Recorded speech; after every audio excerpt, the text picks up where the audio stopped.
Hello friends, मैं हूं Prince और स्वागत करता हूं आपका मैग्नेट ब्रेन्स में। हम क्या देख रहे थे? हम बेसिकली क्लास 11th में मैथमेटिक्स का अपना चैप्टर डिफरेंशिएशन देख रहे थे, जहां पे डेरिवेटिव एज अ रेट मेजरर की बात हमने स्टार्ट कर दी थी और उस पर काफी अच्छे सवाल बना रहे थे। और लास्ट लेक्चर यहां पे थोड़ा सा ट्विस्टिंग था, क्योंकि वहां पे एक बहुत ही इंपॉर्टेंट कंसेप्ट हमने समझा जो मैथ से ज्यादा आपके फिजिक्स पॉइंट ऑफ व्यू से इंपॉर्टेंट था। तो पीसीएम लिए हुए स्टूडेंट्स के लिए, चाहे वो क्लास 11th में हो या 12th में हो, अगर आपने फिजिक्स केमिस्ट्री मैथ्स लिया है, यानी अगर फिजिक्स एज आपका सब्जेक्ट है, तो जो लास्ट लेक्चर मैंने अभी जस्ट करवाई है ना, वो बहुत इंपॉर्टेंट है। लेक्चर क्या है आपका? प्रोपोर्शनैलिटी और इनवर्स प्रोपोर्शनैलिटी का कंसेप्ट मैंने आपको समझाया है मैथमेटिकली, और वो लेक्चर इतना इंपॉर्टेंट आप इमेजिन नहीं कर सकते। अगर उस लेक्चर को आपने ध्यान से देख लिया ना, तो आपके फिजिक्स के बहुत सारे डाउट तो यूं ही क्लियर हो जाएंगे। तो बार बार कहूंगा उस लेक्चर को जरूर देखना। अब देखो, उस सवाल के कंसेप्ट पे ना यहां पे एक सवाल करेंगे हमारा डेरिवेटिव एज अ रेट मेजरर का। सवाल बहुत इंटरेस्टिंग है, क्योंकि यहां नंबर के नाम पे कोई भी डाटा आपको लिखा हुआ नहीं दिख रहा होगा।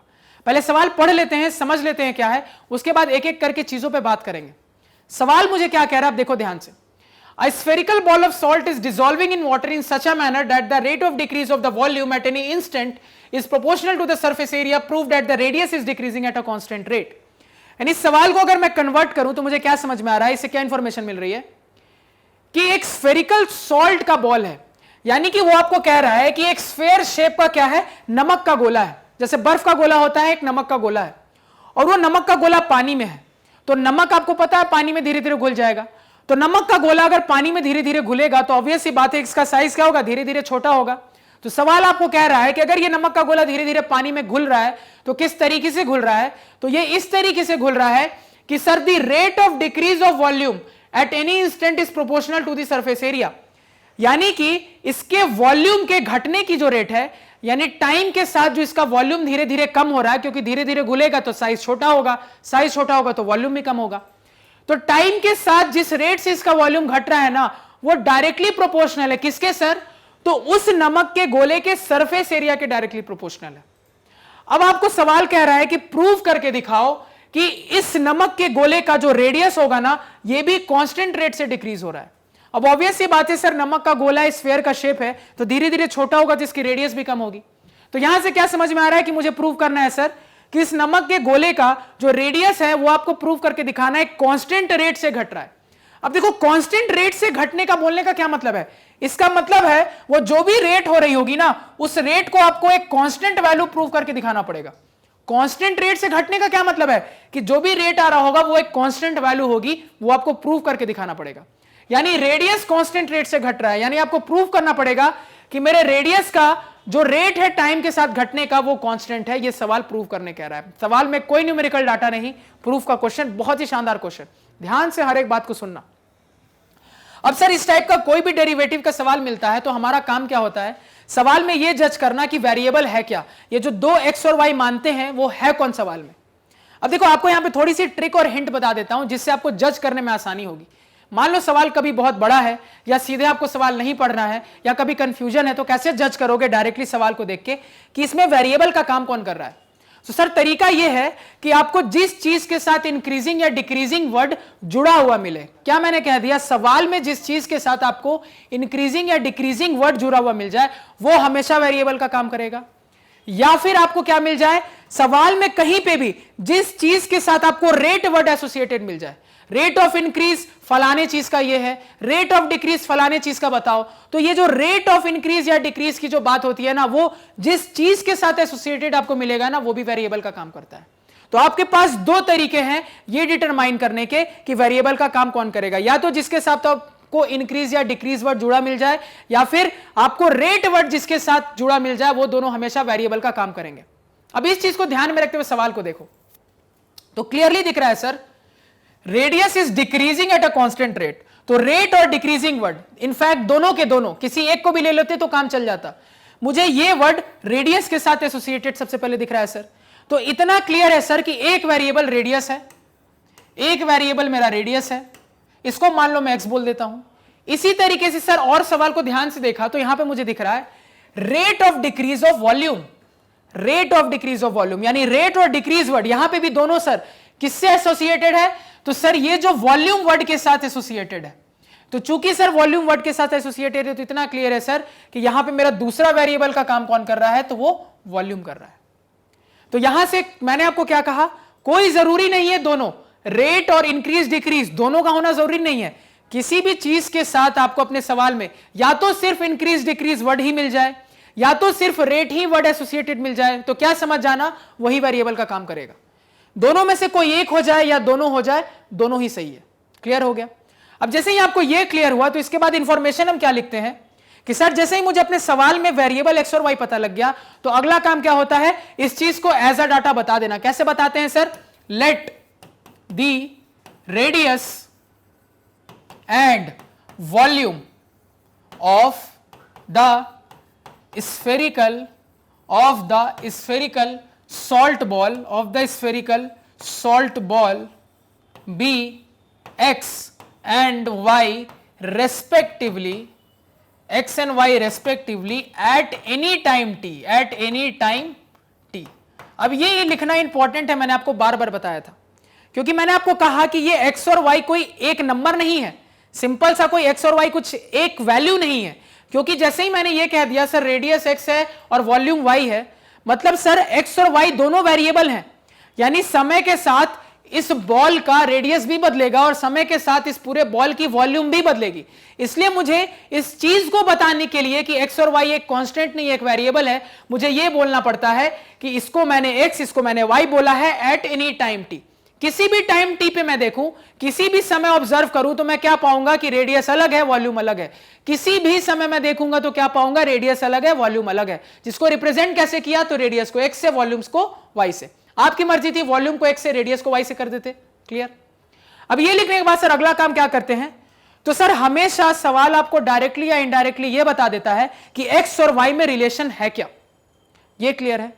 अब जैसे ही मैंने सवाल को देखा तो मेरे पास x और y है, वॉल्यूम और रेडियस, और मेरे को यह क्लियर है कि सर मेरा जो शेप है ना वो स्फीयर का है। किसका है सर? स्फीयर का है। तो सर स्फीयर के लिए वॉल्यूम और रेडियस को रिलेट करते हुए मैं क्या जानता हूं, तो मैं जानता हूं सर वॉल्यूम का फॉर्मूला, जो कि स्फीयर के लिए होता है 4/3 पाई आर क्यूब। क्या होता है सर? 4/3 पाई आर क्यूब होता है। यानी इसी चीज को हम एक्स वाई के टर्म में यहां पे लिख लेंगे, यानी वो रिलेशन जिसकी मैं बार बार बात करता था, या तो आपको सवाल डायरेक्टली देगा या इनडायरेक्टली देगा, वो मुझे दिख रहा है। तो यहां पे इस चीज को लिखेंगे सर वॉल्यूम किसको बोला? वाई को। यानी यहां पे हम बोलेंगे वी नो दैट यहां पे y is equal to 4/3 pi into, अब देखो यहां पे आपने रेडियस को क्या माना है? x, यानी कि y is equal to 4/3 pi x cube. और सर ये मेरे लिए एक बहुत इंपॉर्टेंट रिलेशन है। ये क्लियर हुआ? इसमें किसी को कोई डाउट, कोई समस्या, इसमें कोई परेशानी नहीं होनी चाहिए। अब देखो इसको फिलहाल यहीं पे इतनी दूर रहने देते हैं। अब थोड़ा उस तरफ देखते हैं। क्या देख रहे हैं उस तरफ, कि सवाल ने आगे आपको एक और लाइन कही। सवाल ने आपको कहा कि जो हमारा नमक का गोला है पानी में इस तरीके से घुल रहा है कि the rate of decrease of volume at any instant is proportional to this surface area, यानी कि इसके वॉल्यूम के डिक्रीज होने की रेट, तो डिक्रीज हो या इंक्रीज वो तो बात की बात है, वॉल्यूम के चेंज होने की रेट कैसे रिप्रेजेंट करोगे सर? तो वॉल्यूम मैंने y से माना है, तो वॉल्यूम के चेंज होने की रेट मैं सर dy/dt से रिप्रेजेंट करूंगा। तो सर जो वॉल्यूम के चेंज होने की रेट है, अभी इंक्रीज डिक्रीज बाढ़ में जाए सर, वो डायरेक्टली प्रोपोर्शनल है। किसके प्रोपोर्शनल है सर? डायरेक्टली तो उस स्फीयर के सरफेस एरिया की। अब देखो यहां पे क्या होता है स्फीयर का सरफेस एरिया, आपको फॉर्मूला पता है सर, सरफेस एरिया होता है स्फीयर का 4πr²। क्या होता है सर? 4πr²। तो यहां पे क्या करेंगे सर, तो मेरा जो dy/dt है वो किसके डायरेक्टली प्रोपोर्शनल है सर? तो 4πr²। r का आपने क्या माना है? तो रेडियस को आपने x माना है, तो 4πx² के प्रोपोर्शनल। ये स्टेप क्लियर हुआ? क्योंकि सवाल ने कहा कि मेरे वॉल्यूम के जो चेंज होने की रेट है, अभी घटना बढ़ना बाढ़ में जाए, वॉल्यूम के सर जो चेंज होने की रेट है मेरे उस स्फीयर के सरफेस एरिया के डायरेक्टली प्रोपोर्शनल है। जो बात उसने बोली मैंने चुपचाप लिख ली। क्लियर हो गया? अब मैंने आपको क्या सिखाया था? मैंने आपको क्लियर कट ये सिखाया था कि सर कभी भी प्रोपोर्शनल साइन हटाते हैं तो एक is equal to sign existence में आता है एक कांस्टेंट के साथ। अब यहां पे मेरी बात को देखना, यानी अगर मैं यहां से बोलूं dy/dt इज इक्वल टू, तो सर प्रोपोर्शनल साइन हटाया तो इज इक्वल टू आया, एक कांस्टेंट के आया, इंटू मैं इसको 4πx² बोल देता हूं। क्लियर है? अब देखो यहां पे मेरी बात को ध्यान से सुनना। तो ये कांस्टेंट के क्या है मुझे पता नहीं, ठीक है, कोई दिक्कत नहीं है। अब यहां पे मेरी बात को ध्यान से सुनना। तो यहां पे आपका dy/dt इस तरीके से आ रहा है। अब देखो आपको चीजें प्रूव करनी है, तो प्रूव करने में ना एग्जैक्ट डाटा इंपॉर्टेंट नहीं होता, कंसेप्ट इंपॉर्टेंट होता है। अब देखो यहां पे अगर मैं यहां से पूछूं, ध्यान से सुनना, कि यहां पे k into 4 pi into x square है, ये 4 क्या है सर, एक कांस्टेंट वैल्यू है, पाई क्या है सर, अगेन एक कांस्टेंट वैल्यू है, k क्या है सर, आपने एक कांस्टेंट माना है, तो कुल मिला के sir constant into constant into constant है। तो अगर तीन कांस्टेंट को मैं मल्टीप्लाई करूंगा तो मेरे पास क्या आएगा सर, कोई दूसरा कांस्टेंट आएगा। क्या आएगा सर, कोई दूसरा कांस्टेंट ही आएगा ना, उसको मान लो कोई दूसरा कांस्टेंट हम k1 बोल देते हैं। अगर इन तीनों कांस्टेंट को मल्टीप्लाई किया तो मान लो मेरे पास जो कांस्टेंट आया उसको मैंने k1 बोल दिया, तो कुल मिला के क्या हो गया, k1 इंटू एक्स स्क्वायर। यानी कि सर यहां से जो मेरा dy बाई डी आ रहा है ना, वो क्या आ रहा है मेरा, k1 इंटू एक्स स्क्वायर आ रहा है। ये क्लियर सभी को, इसमें किसी को कोई दिक्कत? यानी एक स्टेटमेंट से हम इस मैथमेटिकल फॉर्म पे पहुंचे, ये क्लियर हुआ। अब देखो आगे यहां पे, अब यहां पे सवाल ने एक इंटरेस्टिंग फैक्ट बोला था। क्या बोला था, कि the rate of decrease of volume, यानी कि वो यहां पे वॉल्यूम के डिक्रीज होने की रेट की बात कर रहा। अब मैंने आपको सिखाया था कि कई बार आपको सवाल साइन नहीं बताएगा, आपको साइन डिटरमाइन करना पड़ेगा। तो वॉल्यूम का रेट डिक्रीज होने की बात हो रही है। अब मेरी बात को ध्यान से सुनना, वॉल्यूम है क्या, ये है, लेकिन ये वॉल्यूम क्या हो रहा है, डिक्रीज हो रहा है। तो चूंकि वॉल्यूम डिक्रीज हो रहा है, मैंने आपको क्या सिखाया था, कभी भी टाइम के साथ कोई चीज डिक्रीज हो तो उसको माइनस साइन अलॉट कर देते हैं। क्या कर देते हैं सर, माइनस साइन चुपचाप अलॉट कर देते हैं। तो इसको भी हमने क्या किया सर, दूसरे कलर से लिख देता हूं, माइनस साइन अलॉट कर दिया। क्या किया सर, हमने माइनस साइन अलॉट कर दिया। क्यों माइनस साइन आया, समझ में आया? क्योंकि सर ये जो वॉल्यूम है ना मेरा, ये डिक्रीज हो रहा है टाइम के साथ, यानी ये जो मेरे rate of change of volume आया है वो क्या है, एक नेगेटिव वैल्यू आई। क्योंकि इस साइन से मुझे बस ये समझ में आता है कि टाइम के साथ वो चीज घट रही होगी, तो वो मैंने मैथमेटिकली असाइन करके रख लिया यहां पे। क्लियर हो गया? और इसको इक्वेशन नंबर 1 बोल देते हैं फिलहाल के लिए। अब देखो आगे यहां पे वापस आओ। अब मुझे पता है सर कि सवाल मुझसे देखो क्या पूछ रहा है, सवाल ने मेरे को ये जो rate of change of volume था वो तो इनडायरेक्टली बता दिया। अब सवाल मुझसे ये कह रहा है कि आप प्रूव करके दिखाओ कि radius is decreasing at a constant rate, यानी आपसे वो dx बाई dt की बात कर रहा है। तो सवाल ने यहां पे नंबर के तौर पे नहीं, लेकिन एक इक्वेशन के फॉर्म में आपको dy बाई dt दे दिया। अब आपसे dx बाई dt पूछ रहा है। क्या करेंगे सर, सिंपल, हमारे पास एक्स वाई में रिलेशन है, इसको दोनों तरफ t के रिस्पेक्ट में डिफरेंशिएट कर देंगे, उसके बाद वैल्यूज पुट कर देंगे तो हमारा आंसर आ जाना चाहिए। अब देखो यहां पे, यानी यहां पे क्या लिखेंगे, differentiating both sides with respect to t। तो ये क्या हो जाएगा आपका, d by d t of यहां पे हो गया 4/3 पाई एक्स क्यूब। तो यहां पे फर्दर प्रोसीड करेंगे तो ये हो गया आपका dy by d t is equal to, यहां से देखो 4/3 एक कांस्टेंट बाहर, पाई एक कांस्टेंट बाहर।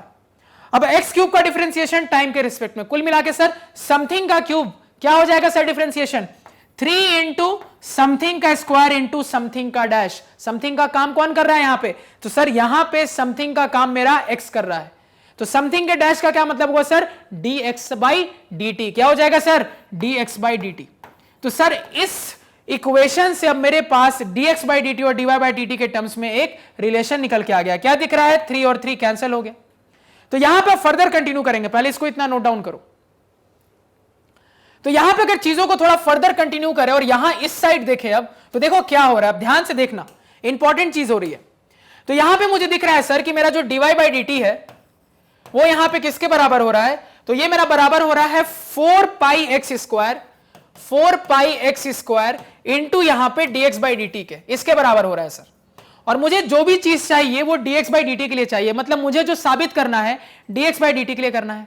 अब देखो dy बाई dt की वैल्यू आप निकाल चुके हो, तो चुपचाप क्या करेंगे, इसको यहां पे पुट कर देते हैं। तो इक्वेशन नंबर 1 से dy बाई dt की वैल्यू यहां पे रख देंगे, तो वैल्यू रखेंगे तो मेरे पास क्या आ जाएगा, यहां पे मेरे पास आ जाएगा minus k1 into x square is equal to 4 pi x square into dx by dt। अब बहुत आराम से हर एक बात को सुनना क्योंकि बहुत इंपॉर्टेंट होगी। सबसे पहले तो दिखा सर एक्स स्क्वायर से कटा, अब मैं निकालने में इंटरेस्टेड था dx बाई dt। तो यहां से अगर मैं आपसे पूछ दूं कि dx बाई dt क्या आ रहा है, तो आप क्या बोलोगे सर, जो भी बची कुछ चीजें इस तरफ भेज दो सर। तो इस तरफ पहले से है माइनस k1 और ये 4 पाई जो बचा इसको इस तरफ भेज देंगे तो डिवाइडेड बाई 4 पाई बन जाएगा। क्लियर है?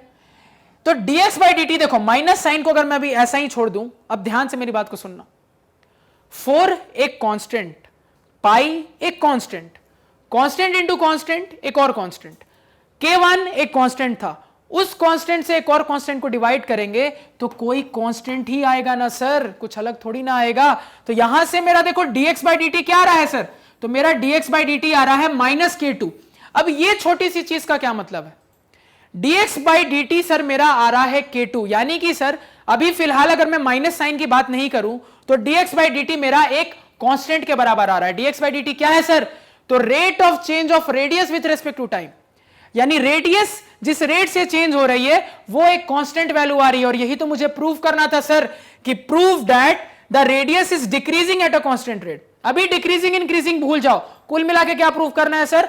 Radius is changing at a constant rate. तो दिख रहा है sir radius is changing at a constant rate, क्योंकि रेडियस का रेट ऑफ चेंज एक कांस्टेंट वैल्यू आ गई।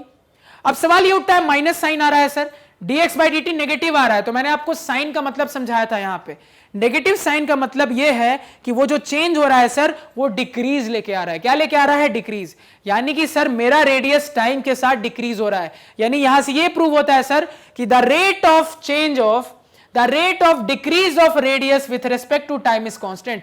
यानी जो प्रूव करना था प्रूव हो गया। क्या sir? The rate of decrease of radius with respect to time is a constant value. Note down कर इस चीजों को। काफी इंपॉर्टेंट सवाल, काफी शानदार सवाल, जहां पे पढ़ी हुई चीजें और एक नई इंटरेस्टिंग चीज जो हमने लास्ट लेक्चर में सीखी थी दोनों एक साथ इस्तेमाल हुई। इसको नोट डाउन कर ले। क्लियर है? तो देखो जब भी इस तरीके का प्रूफ का क्वेश्चन होता है तो एक चीज याद रखना कि जो कांस्टेंट वैल्यू होती है ना, वो कांस्टेंट वैल्यू ज्यादा फर्क नहीं कर पाती, क्योंकि आपको क्या प्रूफ करना है? आपको एक पर्टिकुलर चीज प्रूफ करनी होती है। तो उसमें कभी भी यहां पे वैल्यू का कोई सिग्निफिकेंस नहीं है, कोई ज्यादा इंपॉर्टेंस नहीं होती। तो वैल्यू लिखने से अच्छा था मैंने उसको कांस्टेंट में ही रहने दिया, कोई झंझट ही नहीं पाला हमने। क्लियर है? तो आई होप आपको ये सवाल समझ में आया होगा, क्लियर हुआ होगा। अगर लग रहा है कहीं पे भी कुछ क्लियर नहीं हुआ या कोई डाउट रह गया हो तो आप कमेंट सेक्शन में जरूर बताएं। तो आज के पढ़ाए हुए नोट्स आप हमारी ऑफिशियल वेबसाइट magnetbrains.com से डाउनलोड कर सकते हैं, जिसका लिंक वीडियो के डिस्क्रिप्शन में है। magnetbrains.com पे आपको क्लास 4 से लेकर 12 तक सारे सब्जेक्ट्स और कोर्सेज मिल जाते हैं, वो भी सिस्टमैटिक ऑर्डर में अरेंज्ड।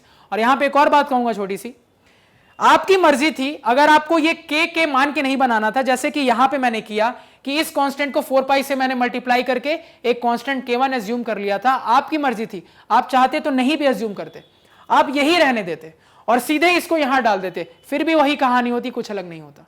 क्लियर है? बिल्कुल आपकी मर्जी पे था। तो अगेन इस लेक्चर को यहीं पे एंड करते हैं, नेक्स्ट लेक्चर में नेक्स्ट सवाल को डिस्कस करेंगे। Thank you.